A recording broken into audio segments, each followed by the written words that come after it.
Hi everyone, my name is Nigel and I'll be talking about this book, Think Right. And what I'll be doing today is like an introduction to this book by giving a little bit more detail. But I want to start with one of the most important chapters in this book, which is chapter 15. Chapter 15 is this: how to read academically. How to read academically has to do with smart reading and trying to understand a book without reading a book. or actually, that's not right. But reading a book smartly. It's like all the books that we have to read when we get into higher education is there are so many books. How are we going to read all of them? So smart reading is basically trying to understand what this book is about without having to read every single page. And it's this great skill that if you learn it, you will find it much easier to cope with higher education. So what we're going to do is we're going to do a smart reading of this book and see whether we can get a sense of its tone and a sense of how to read it. Okay, so first rule of smart reading: look at the titles. This is how we would read a book. We would read the cover, we would read the about. Now what we'll do is we'll read the introduction or the table of contents. That's one really good way to find out what a book is about. See the table of contents and also read the introduction. But let's also just see the contents, what the contents are. So there's an introduction over here. Then there's part 1, and there's a whole bunch of chapters in part 1. Part 1 says theories and definitions. So I'm guessing there's a part 2. Where's part 2? Part 2 is how to start your research. Part 3 is how to write. And part 4 is dissertation writing. So that's more advanced writing. And part 5 is citation guides, how to cite your work. And part 6 is conclusion. Okay, so already as we start looking at it, so we are saying, okay, here's the structure of the book. It starts with theories and definitions, and then it moves on to explaining research, writing, dissertation writing, and citations. Okay, so that's the flow of this book that we are. The first thing of smart reading was try to understand the book without reading every single page, like without anything. So looking at the clues, try to see what the clues are in the title, table of contents, about, and all that. The second important thing for smart reading is to know what you want from the book. Don't just read everything. If you're an MA student or a beginning student, maybe you need to read every single page. But for an MTH student or a PhD student, when you don't have time, find what is useful for you. Find what is your need. And of course, you can always go back to the book and say, oh, I would like to read more about this. That's fine. But let's say you're in a hurry and you have only 3 days to submit an assignment. So you can't just read this whole book in 3 days. So what would help you? What would you need? So one of the reasons why we do smart reading is to identify what is there so that I can go to those chapters and read only what I need. Okay, so like I said, I started with chapter 15, smart reading. That's a very good chapter to start if you're struggling with reading, like understanding reading.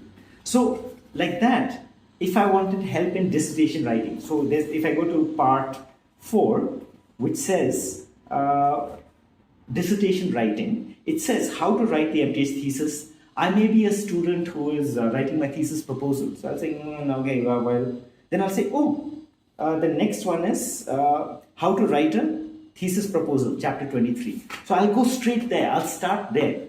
How to write a thesis proposal. Now, when I go to that's page 175, I may have to read other ideas which are referred to earlier.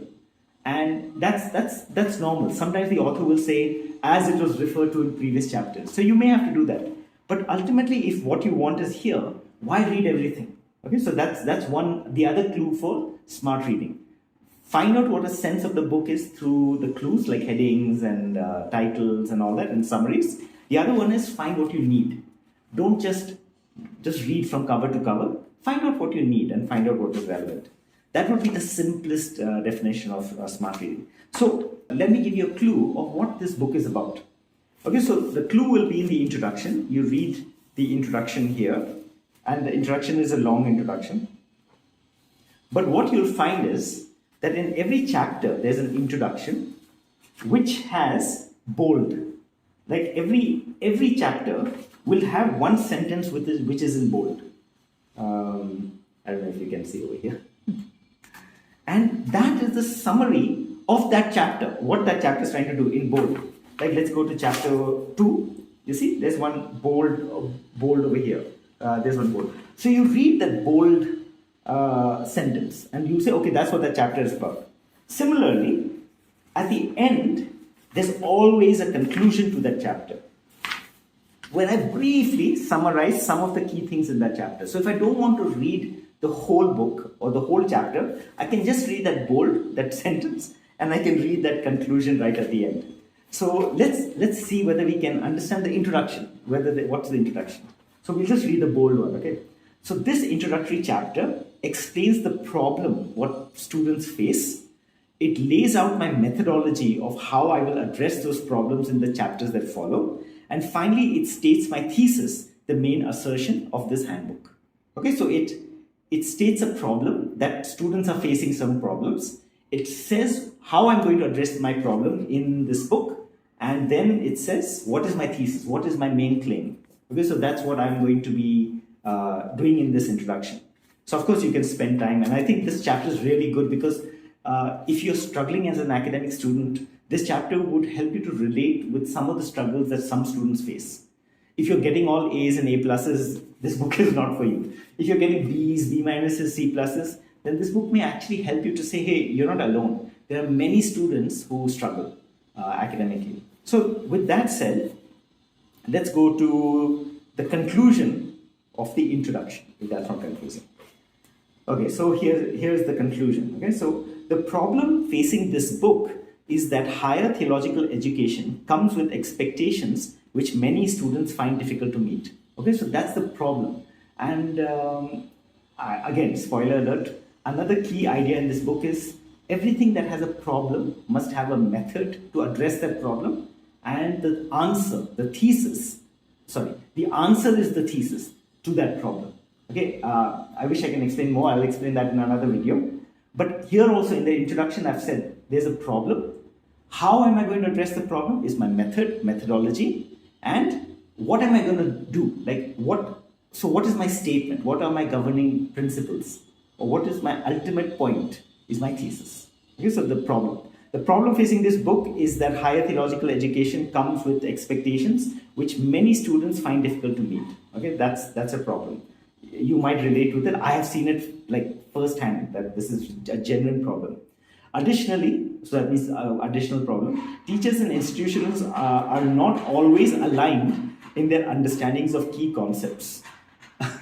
This is a nice way of saying teachers disagree, institutions disagree. So you might be from one college and you'll go to another college and you'll find they'll have different expectations. And that's really it can throw off students completely. They say, but I was getting A's in my previous college and now I'm getting C's. I don't understand. That's the thing. Colleges have different expectations. Teachers even have different expectations. Departments have different expectations. And so this book says, yeah, when students get exposed to these differences, they find it very difficult to cope. And then it says, using a realistic interdisciplinary approach. Oh, so this is the approach of this book. Using a realistic interdisciplinary approach, my attempt is to offer a workable critical thinking plan. A workable critical thinking plan. Okay, so something that's practical about critical thinking. Simplify research methodology. Okay, something that we all need. And clarify academic writing for theological researchers. Okay, so that's a good goal. I don't know whether I have achieved it, that you have to decide. But that's what I'm trying to do. And how am I doing it? Again, more, I offer practical suggestions intended to help students from various theological departments. So it's not for the theology department. It's not for Old Testament. It's for all departments. Old Testament, New Testament, history, religions, theology, missiology, pastoral theology, everything. It's all part of what is included. And it's particularly aimed at the MTH thesis with implications for the PhD. Okay, and I hope that this book will empower students to survive, even thrive, as they blah blah blah blah blah. Okay, so that's what it is. So I'm already getting a sense. Okay, this is the problem that students are facing difficulty of varied expectations, and this book will clarify it. Now, I didn't get a sense of the thesis of this book. There is one section called Thesis over here, but we won't read the thesis. Okay, because I'll give you another clue. You want spoiler alert? This is going to be the biggest spoiler of all. Okay, so chapter 28. Okay, so this is the final summary. So the entire book is summarized in this final summary. So, and it says over here, in page 215, I said, yes, smart readers should start here. So if you want to get a quick sense of what this book is about, start with the summary. Start with the final chapter, and you'll get a sense of what this book is about. So let's again look at this final summary. In the first chapter, I had listed 5 controlling statements that influence the thesis of this book. Okay, that's what we skipped over there. There were 5 statements that I was going to make, that I made, that would control what this thesis is about. What this book is about.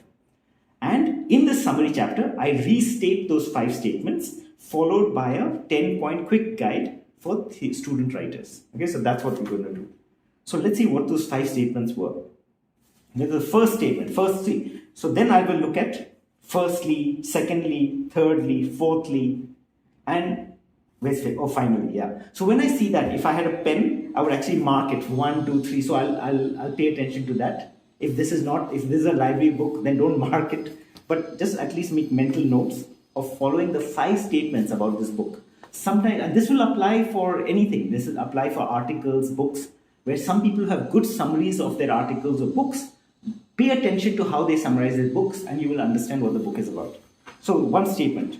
Firstly, research is a contextual enterprise, and each teacher, department, and institution may have varied expectations. Okay, so that's the first sentence, that research is contextual. It depends on where you're doing it and for who you're doing it. Okay, that's actually, not many people understand this, and it's actually one of the reasons why I wrote this book, because I find that sometimes some research methods books says, okay, this is how you do research, but actually if you try another teacher, that other teacher will say, no, that's not how you do research, it's something else.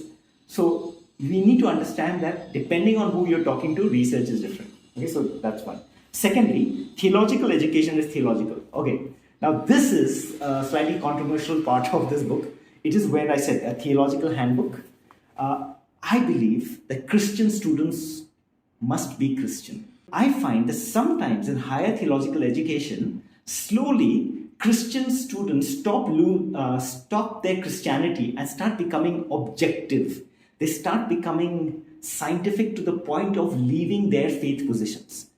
And sometimes teachers will say, leave your theology.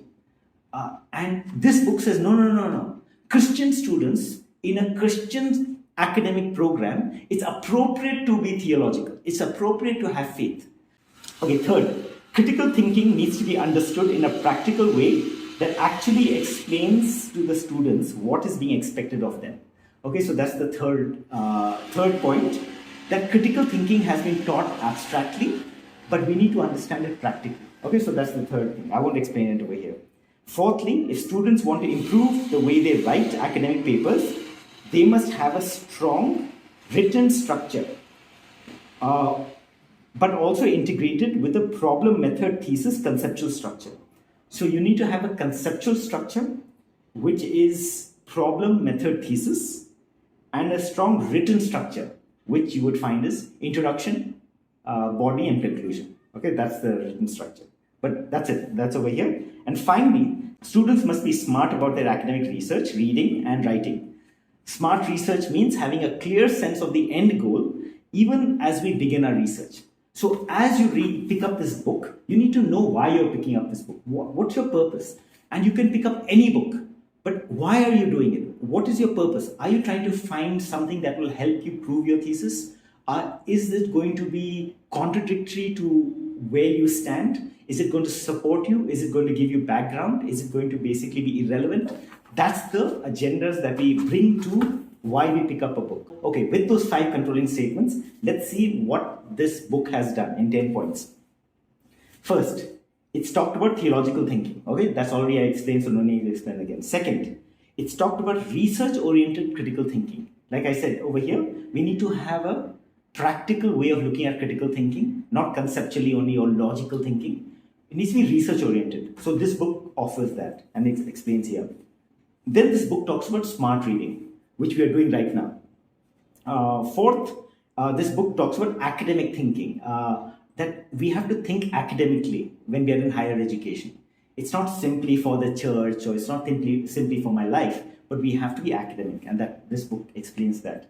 Then number 5, this book, it helps us to understand the structure of a paper or a thesis. You know, how do you structure your work? How do you outline it?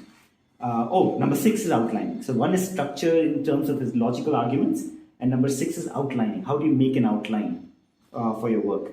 Then number 7, it talks about the thesis proposal. What is the thesis proposal and how to write it?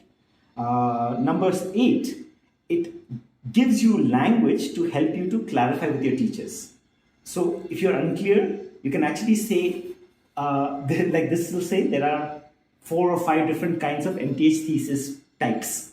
So if a teacher says, oh, write an assignment or write a paper, you can ask, which type do you want me to write? This one or this one? You know? And this will give you language to write about, to clarify with your teachers. Number 9, it gives you certain guidances to help you correct your English language.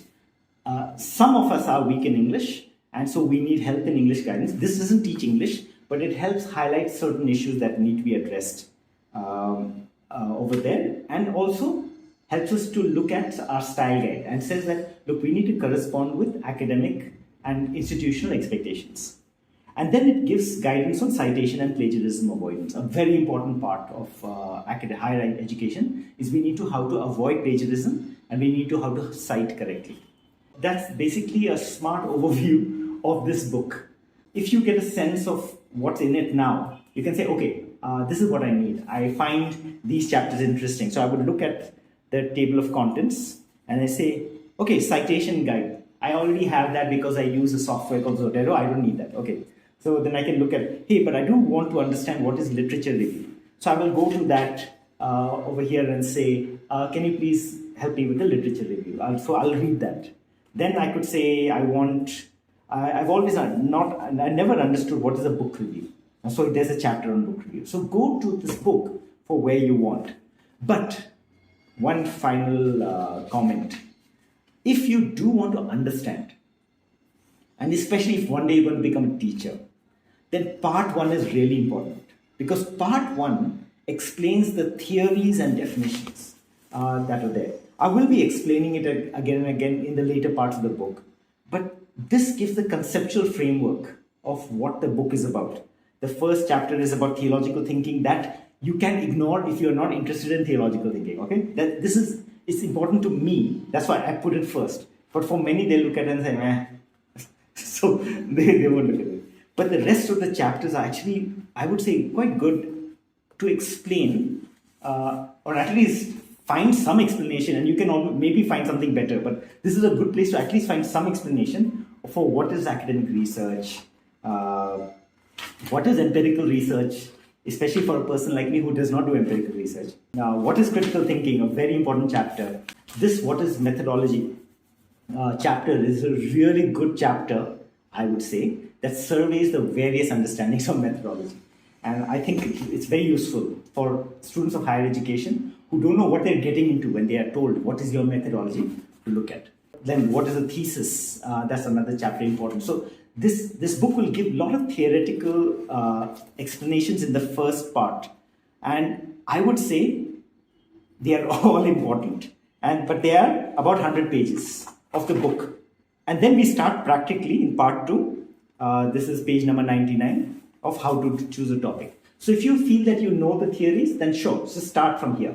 If you would like help to understand some of the theories, then the first 100 pages would be useful for you. Otherwise, go to what you need. Okay, so that's a more detailed introduction to Think Right. I hope you found this useful, and I'll be putting up more videos like this giving some insights on certain chapters. I'll definitely be making a what is methodology video and like that. And my goal is that I do want you to benefit from it. I'm not trying to do this to say, oh, buy this book. Though, yeah, okay, buy this book. But no, I'm saying that, look, I've seen enough students struggle. Students need help. And I'm talking about these genuine students. I'm not talking about students who got an A minus and say, I got an A minus, I need to get an A. No, I'm not talking, sorry. But I'm not talking about those students who are good, but they just want to get better, which is also good. But I'm actually concerned about students who need help. And if I give those students this book, they might feel overwhelmed. So I'm hoping that these videos are guides alongside this book. So they'll have this book and they'll say, hey, Nigel, can you please explain this book to me? So I'll hopefully work through this book in various stages to help students who need help to go through this book. Yeah, so that's actually the purpose, to help students. Thanks for listening. So that was Think Right, and see you in the next video.